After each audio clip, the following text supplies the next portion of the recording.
And our kids,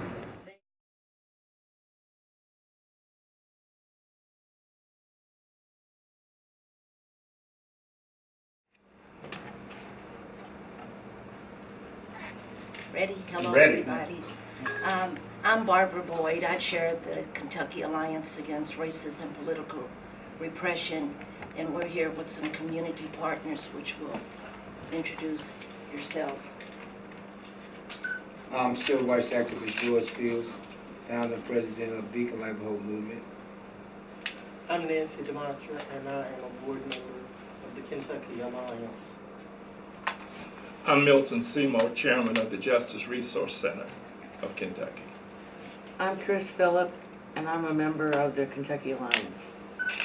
And we are here because we have some concerns we want to share in with the grief of this community and the tragic loss of Mr. Stallard and Miss Vicki Jones, who were tragically murdered yesterday.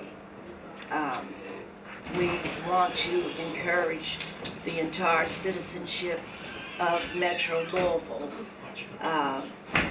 to join these families and friends in prayer, and for us to just kind of respect the wishes of the family. We have another member come in. Would you introduce yourself? Hey, Bob. Yeah, introduce yourself.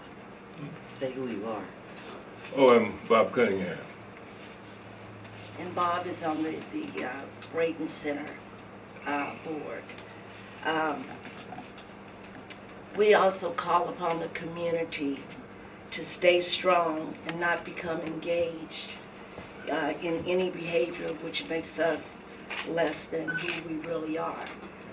We know hate when we see it, and we believe that justice will be done.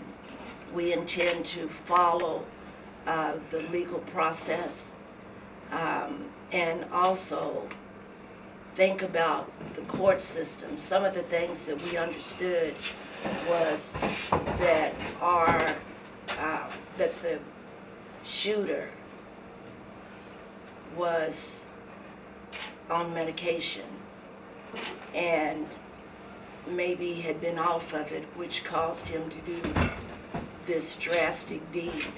We need to really look into our court system and find out who has the authority to monitor folks who have been told that they need to stay on their medication. This tragic loss of life could have been avoided had someone monitored.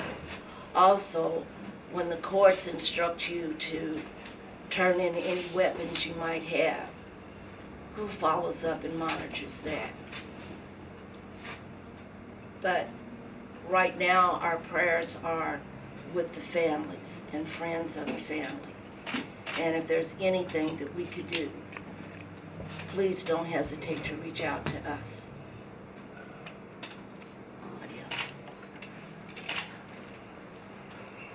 I'd just like to speak on behalf of a lot of unnecessary racial violence has been throughout this city. And one thing that people around the world need to understand and realize is that we have to put a stop to this raising up, teaching how to hate and racism.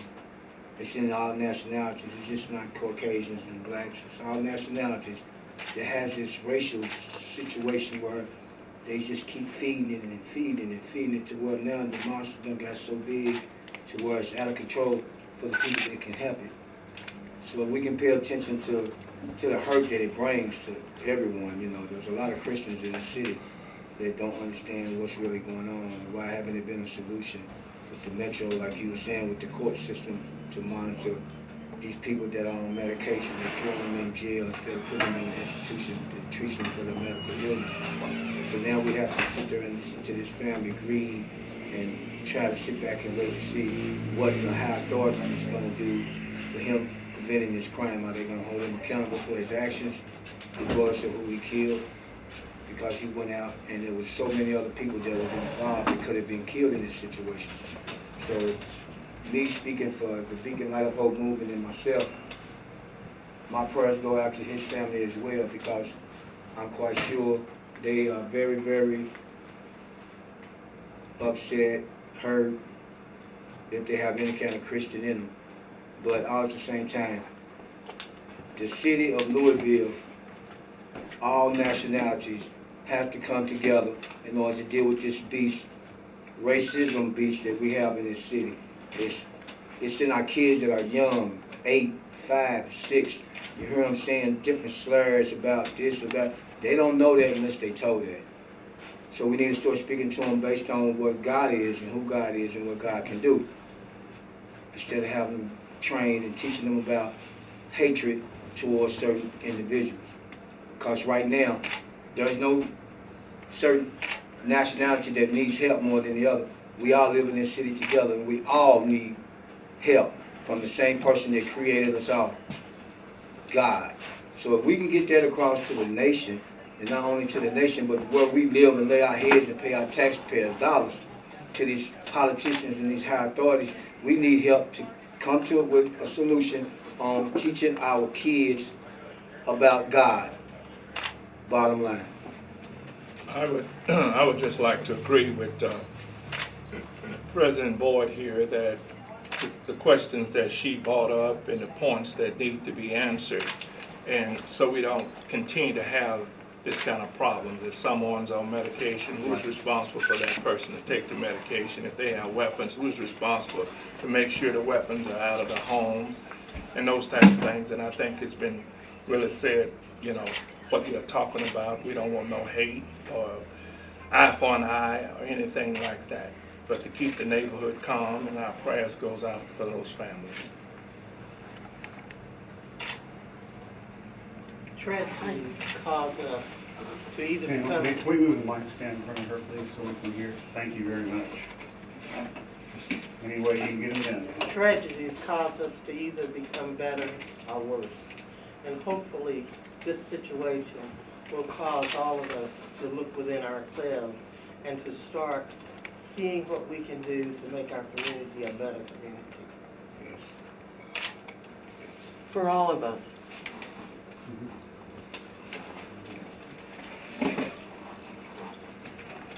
I wasn't planning on saying anything, but I thought we were going on the right track there for a while. And with the previous presidency, I thought we were doing better. And then all of a sudden, people are so rude. The road rage. And now we have a president who encourages that kind of activity and that kind of thought pattern. And it's just wrong, and that's why people are getting hurt. You want to say something? Yes.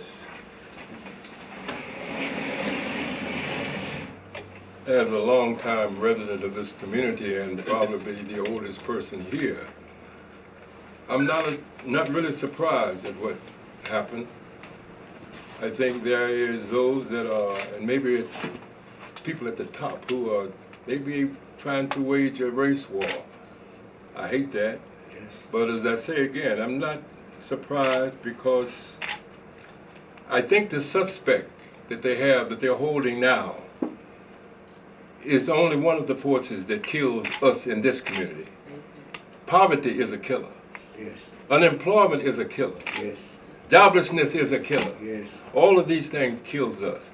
However, this is open season, it seems to be, on people such as us. And although we hear the president spouting as to how we have to come together, he seems to be the one that's dividing us. And it's not all about black and white. It's about wrong and right. Right. Those people who feel as though that things can be done right, and there are many in this room, including some of you, I'm sure, need to speak out against this. Because I'm not as concerned about myself as I am these young people that I see walking up and down the street out there. Because my days are numbered. I'm closer to the tomb than I am the womb, I'm sure. But at the same time, I am concerned about what continues to happen, and we talk about it, but we don't walk about it. And we're going to have to begin to do something about this, because it's not going to continue to last. And I'm very, as I say again, concerned about it, but I'm not surprised at all. I hope it doesn't continue to happen. However, they're getting to go ahead to do this, these kind of things. Get them out of here, he said. Punch them in the face, he said. Yes. There are people that listen to that and act to that. Yes. And we're going to have to, as I say again, find out what side we're on, and we're all should be on the same side. And as someone said, until we come together, until we begin to understand that we all need to see what we can do about something such as this. It's inhuman for these things to happen. I was hoping that I would be surprised, but I'm not. I'm not surprised at all. I'm just hoping that we come together and stand up. Somebody once said, if you don't stand up for something, you'll fall for anything. So hopefully we'll stop this from happening. I hope to be able to go home and tell this to my grandchildren, but I'm frightened for them. Thank you. And I wanted to say one more thing. You're getting real good at this. One of the things, if you see something, say something. Someone probably witnessed that murderer going into the grocery store. Who even thinks to just going into the grocery store to get a loaf of bread that your life will be taken from you? If you see something, say something. And even, I don't care how frivolous you think it is or how you think it doesn't matter, lives can be saved, because this is not just a local issue, it's a national issue. We are going through a crisis right now, a crisis in our communities, and we need to be on vigil. Everybody needs to be watching out for our brother and our sister. That's all. My grandmother name was Juanita Clemens. They called her Soul Sister Clemens. She owned the grocery store on Cecil and Greenwood here in Louisville, Kentucky. With all due respect, I sit and I watch and I learn from somebody that showed love to people that she didn't have a clue who they were. In order for us to get an understanding, you have to understand that you don't have to know someone to share love with someone. In order to share love with someone, you have to love yourself first and foremost. God put us on this earth for a reason, and it wasn't for Satan to take over. You know, Satan's in all of us. No matter who you are, what age you are, what color you are. Satan demons is trying to take over. So in order for us to put a halt to Satan's demons and his imps, we have to start showing more love for one another, whether if you know them or not. You know, because for one reason, two wrongs don't make a right, but 1 and 1 equals 2. The more you add, the better you have a chance of building this system up among this beast that's down in this valley. You have drugs, you have guns, you have hatred, you have all this down here in this little valley, which is something people are not used to seeing down here in this valley. You normally see this in Philadelphia, Baltimore, Chicago, New York, Detroit, St. Louis, Missouri, New Orleans, Mississippi, Alabama, Louisiana. Right here, we have, I mean people in general have allowed the high authorities to create a monster that they're sitting back watching us trying to defeat. And the only way we're going to defeat it, have a chance to defeat it, if we get numbers. To let them know what we're tired of seeing. You might not be going through it, but you're tired of seeing it. You're tired of witnessing it to a certain extent. And the only way you're going to do that is if you start teaching yourself how to care for somebody that you don't know. You have these people that are on medication that get arrested and get treated like they committed a real serious crime. They don't evaluate them. They don't send them to Allied Peace, Christian Care, anywhere to get evaluated for the mental problem that they have. They treat them like they animals, no matter what nationality they are. Me being a civil rights activist, doing my footwork on patrol, I see a lot of things, and I am not the type of person that hold back and don't say nothing about it. So I'm just letting you know, the only way you're going to be successful in creating a team is to start showing more love and respect for yourself and others. Thank you. Because only I'd like- love could I will share drown something? out hate. I'd like to share something with you all. Only thing. Just a minute if I could. And this is something that tears at my heartstrings. Not too long ago, because of my age, I guess a lot of the young people around this community know me. So they'll come to me for about anything, to talk about, just to talk. They was afraid that one young man who was 15 years old, they was afraid that he would get into drugs some kind of way, maybe selling drugs or doing drugs. Brother Bob, and that's me, Brother Bob, would you go and talk to him? I pulled this young brother aside not too long ago, and he sat down with me. I said, let me tell you something. I thought I would frighten him.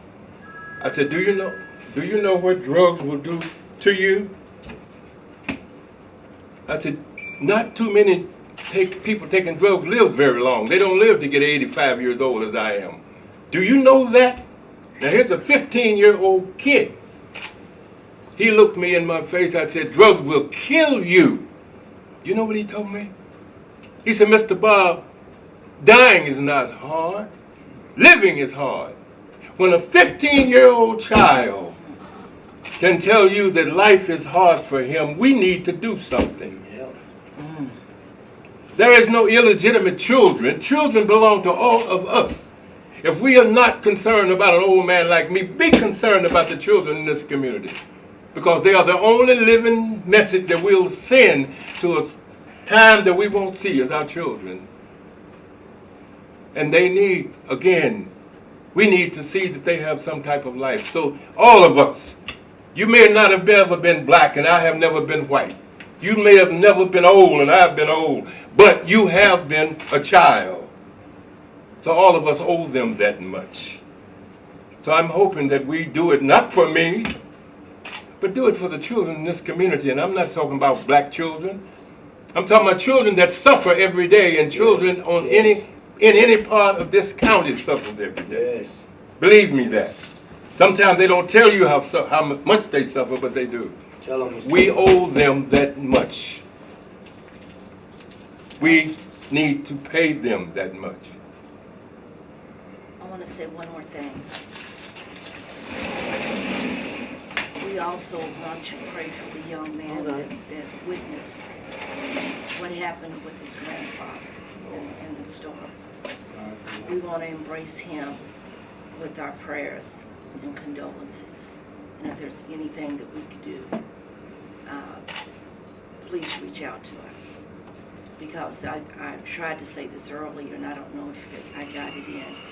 Because only love will drown out hate. Yes. And we cannot be afraid. We know those people are out there. We're going to be vigilant, and we're going to hold the courts accountable for monitoring these people when they are released. Because if a life is lost, then whoever dropped the ball on monitoring that person who was operating at a disability is also going to be involved. I'd like to ask Reverend Seymour a question, if I could, sir. Since the government, via the justice system, doesn't seem to be able to keep a handle on people with mental health problems and not taking their medicine, what can and should people of faith do? Is there some role we should play? Well, I believe that usually if people are in the church and people that are asking for assistance, we as people need to talk to them. But as we are now in the 21st century, as people that are going to church, are they in church? I think we have some duties and responsibilities, but we don't have the authority to insist someone take their medication. What we do as faith is basically volunteer. Right. And Right. where the government has things. But this is not one of the first, I believe, mass shootings ever taken place was here in Louisville, Kentucky.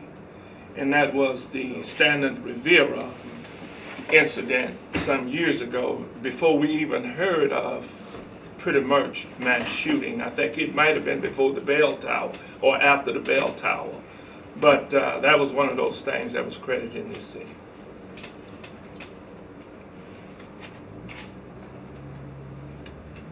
We had a lot of negativity with that shooting, particularly. But anything to say toward the people, like, say, for example, the EMT who risked his own life to try to save that young lady, or any of the other people who must have risked their life with bullets flying to get people into. That's what you call Christianity. That's what you call a real Christian. He didn't pay attention to nothing but what he was in his heart said to do, help.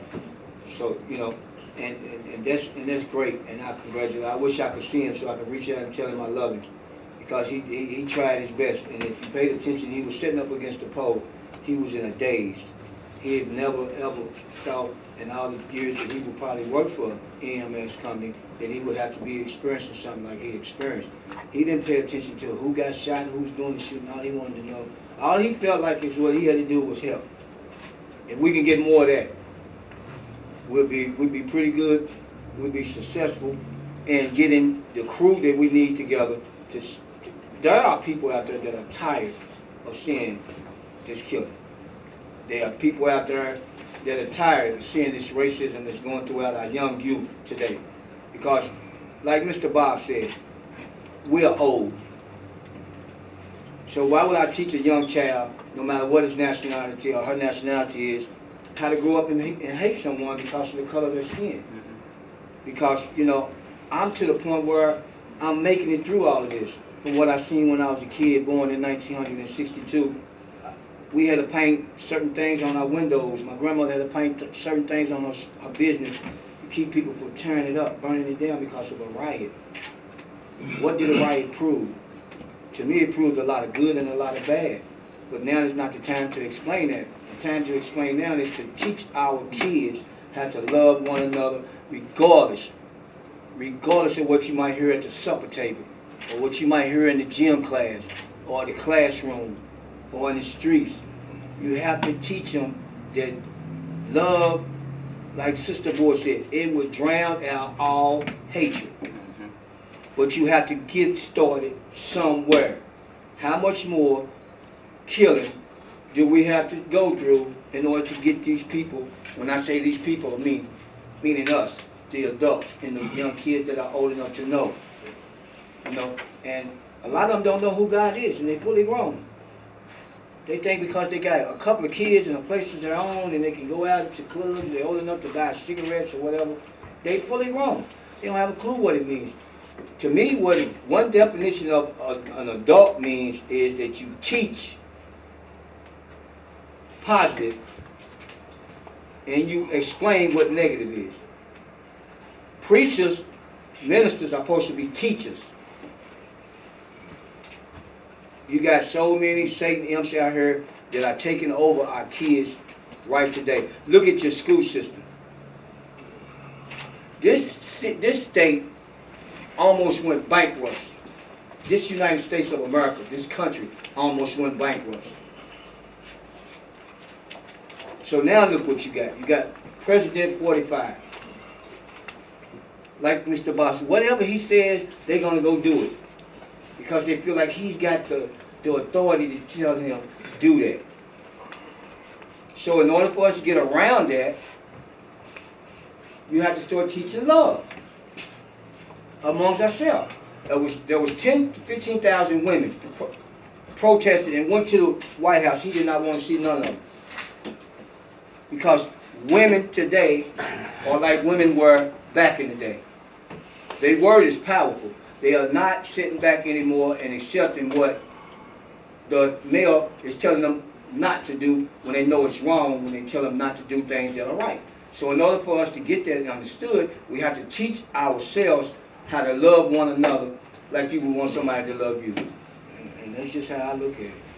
We also, when I'm concerned about the shooter telling someone that We white, we don't that's see each other. white, if you don't shoot me, I won't shoot you. Or maybe, I won't shoot you if you don't shoot me. And whites don't kill white. That's sad. That should have never That is so sad. been said, and that is problematic.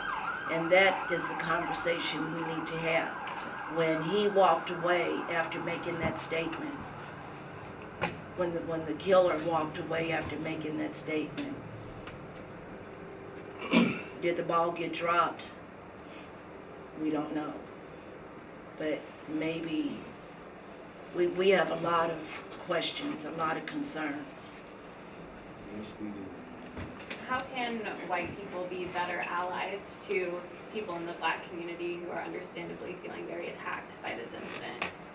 One thing, white people should not be afraid of us. Right. There should not be any reason why you can't come west of 9th Street. Right. There should not be a reason why you don't advocate to Metro Council to put money into our community so that our community can thrive. Right. We don't have a sit-down restaurant in our community. Mhm. There are in Portland, we have fast food. We have so many needs, and we are taxpayers. So it's not like we don't have money, because our money is going to build up those grand restaurants and so on and so forth in the East End. Let our money stay in our community. And, maybe it's time for West Louisville to have that conversation about being our own incorporated city where we Right. keep our own money. Right. But white folks need to be our allies. We help you. Exactly. We help raise your children. Feed them. Back in when we were enslaved, we were valued. Yes. We were sold for thousands of dollars 400 years ago. Just think of what that would look like now. We were denied the opportunity to build wealth. You could speak up and help us. We Yes. can all work together. We don't want handouts. We're not ignorant. We're sitting here with graduate school educations. We're teachers. We're community workers. We're ministers. We're community organizers. And we are valued. We are worth. And for not talking about you specifically, but you can't go home, close your doors, and not like Like you don't know. you don't know. Another thing is that we have to make sure that we begin to address poverty, Yes. and poverty of all races in this community, because we have a growing number of children who are living in poverty. And I Yes. think our white people, black people, all people, discussing and dialoguing what can be done about poverty. Mm. Because poverty causes some unusual things. Yes, it does. Also, what can be done about mental illnesses. And, a lot of folks have problems, and people know it, but not much is done. So we need to be saying to the city, there needs to be more efforts out there to deal with mental illnesses. And then we need to make sure that the children of this community who do not have food, who do not have place to live, clothing, that those children have them, because we have enough people with resources and things that they don't need or want to help those who don't have. We have to, one thing we have to understand, really, to be honest, we have to really understand from a white person perspective. Children only go by what they are taught. And as being a black male living in this world today, when I was a kid, I was taught to love somebody like you want to be loved, treat them like you want to be treated. Well, that was kind of hard to do, because when I was coming up in the 60s, there was a lot of white folks that was really, really still living in Kentucky, was still living in slavery mentality. So therefore, they're teaching their kids that's my age and a year or two older the same thing. Hate me for who I am, but use me to get what you need. So in order for that to come to a slowdown to where we can get control of it, so now there's so much negativity that's going on, and drugs and white women being with black men and black men being with white women, to where now they're looking at their own kids on these drugs, being with these black men and black women. So therefore, if you teach them as of today that treat people equally instead of treating people like they're nothing, because the low income, the poverty, like these women are talking about, that we're facing up today, it's not just one nationality. Just everybody in the world today is facing poverty all over the world. Look at South Philadelphia, Memphis, Alabama, New Jersey, New York, Chicago, Washington, D.C., Buffalo, Maryland. Look at Buffalo, New York. Look at all this Baltimore, Maryland. Look at all of that. Just do your homework and look at it. Poverty. Certain parts of town, you see trash everywhere. Kids, babies, pushing baby carts, don't have nowhere to go. Don't have a clue where they're going to lay their heads at. Don't have nothing to take the child to get checked up to see if the child needs shots, what they need, because the mama, the daddy is either locked up or dead. The mama is either in prison or either out here on these streets doing whatever, instead of taking care of what you need to take care of. So if you see something, like Miss Boyd said, if you see something, say something. If you know something, tell it. Don't hold back, because if you hold back because it's not affecting you right now, but down the road, it's going to affect you, because your kids are not going to understand why it's hurting them. What is this? Why are we living like this? Y'all told us we weren't going to live like this. It's not like that anymore. It's no more chains tied up on trees, like Brother Bob said, just burning them up. Like this brother said, just burning them up, just because. That's how they was treated. That's how they was taught to do that. So if we stop that by preaching what God wants us to preach, love our brother and sister. Hatred is the biggest beast in this world today, besides poverty. You got a minimum wage job. Amazon raised it up to $15 an hour. Greg Fisher got on television and said there's no way in the world we can even match that, come close to that. How can a child, 18 years old, graduate out of high school, with the average child has kids? Something to think about.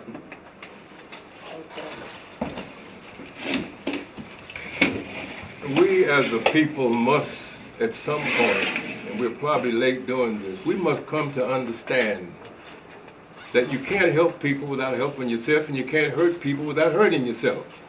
So you're not doing this for black folk. You're doing it for your folk. You're doing it for everybody. There's probably a boy standing on that corner out there, 34th and Broadway, right now, who maybe has the answer to cancer in his head, but he'll never get to medical school unless we help him. Look what he can do for all of us if we help him. We probably have a budding Thurgood Marshall, Supreme Court Justice, young woman standing out there right now who will never make it to law school because we haven't helped her. We have to realize what Dr. King told us a long time ago, and that is we are all caught in an inescapable network of mutuality. We're tied in the same garment of destiny. And what affects one of us directly affects all of us indirectly. So when you think you're only helping somebody else, you may just be helping yourself. That's what we must come to understand. Otherwise, we are doomed, you all. We must realize that we do live for one another. You may think that I don't need nobody. Yes, you do. When you got up this morning and you ate your cornflakes, that corn was probably picked by a farmer out in Omaha someplace. So he helped you before you even got out of your house. That coffee you drank this morning, the coffee bean was probably picked by somebody in the Bahamas or someplace. So my point is, we need one another. And we must come together across racial lines, across lines of anything that divides us. Yes. We must get rid of those divisions because we need each other, and we're not going to make it without each other. So if all of us understand that, then we can throw away these old labels that we have for one another. Yes. I'm too black for you and you're too white for me. Right. We have to begin to we'll either live together or we'll die separately. We were told that a long time ago, and it's true. I just want to say this. I don't believe, one thing I want to say is that I do not want this to be lost. Those people that die for nothing. Right. And our condolences go out to the family. But I want the justice system, the court system, if it's a hate crime, I want them to call it what it is. That's right. I don't want them to cover it up, but I want them to call it what it is. We already got the psychologists and the psychiatrists and everybody else out there on this, but we as a people want this to be called what it is. And the reason I say that because the next person go out here and shoot 5 or 6 people, first thing they're going to say mental illness. But if there is a mental illness, I do not, we don't want the person just executed to be executed. But if it's not, if it's pure hate, then we want it answered as pure hate. Yes. We love everybody. Absolutely. Yes. And we love everybody. There's nothing wrong with love. There's nothing wrong with forgiving. Right. But we want, if it's hate, then we want it called hate. And we know hate when we see it. And yes, and we know hate when we see it. That's good, Joe. Anyway, golly, we don't want no crookedness here. My goodness, that'd be bad. Hey, my phone? Oh no, that's. What was I say?